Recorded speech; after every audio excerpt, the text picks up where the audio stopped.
Hello again team, it's Jess or JashiiCorrin and welcome back for another 12 Days of Christmas video. Today we're looking at something that probably doesn't put a lot of us in an overly festive mood, but that is Christmas expenses. Now it won't necessarily be for all of us, but for some people, Christmas can be pretty expensive. And having to spend a large amount of money all at once can be a bit challenging. The intention of the page that I'm setting up today is to get us prepared for Christmas 2021. So thinking about how much we're going to be spending then and how we can make sure that we've saved enough by the time we need to spend that money. It's also a good opportunity to look at our Christmas spending and the areas that we might be able to cut down in. As per most of the pages as part of 12 Days of Christmas, we're starting with that title, which uses the all caps font and the cursive that has that squiggly line running through all of it to kind of look like Christmas lights. Just because we're making a budget doesn't mean it can't be a little decorative. To that effect, I also added in some washi tape on this page. Partially because decoration, but also because I don't get to use these washi tapes at any point in the year other than Christmas, because it just seems that I don't do a lot of red and gold themes if it's not December. For the main budgeting section that I'm going to have at the top of the page on this one, this is broken down into 4 columns. So we have the first column, which is for the categories that you're going to be spending in. The second column is to record your 2020 spending, so that you kind of have a number to go off when you make your estimate for 2021, which goes in the next column.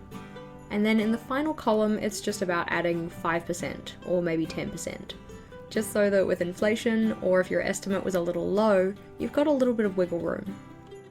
In terms of the categories, the ones that I've listed here are cards, gifts, postage, travel, accommodation, outings, and other.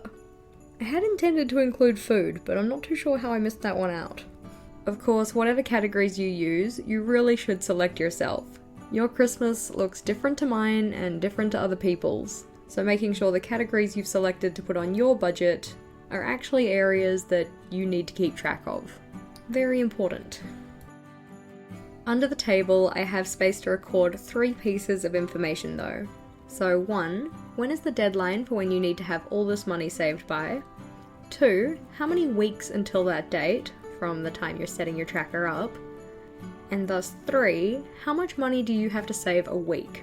This one can be calculated by taking your total and dividing it by the number of weeks you have. Underneath that, I then have a space to put in a savings tracker. So the date that I've gone for here is the 31st of October 2021, and there are about 45 weeks between now and then. So I've got 45 little boxes that can be filled in as you save the amount necessary to make sure you have enough by that deadline. Hopefully that makes sense. I find that taking a large goal like the amount of money needing to be saved, and then breaking it down into smaller manageable chunks is super helpful for making sure that you stay on track and actually get there.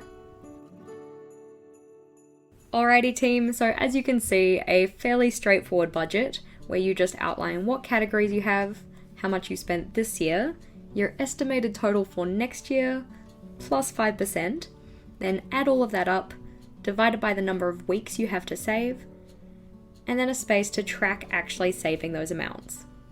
Hopefully this has been helpful for some of you, and if you did find it helpful or just liked it, please do make sure to give this video a big thumbs up. If you wanted to see more from me, feel free to go check out one of my other videos, and until next time team, bye!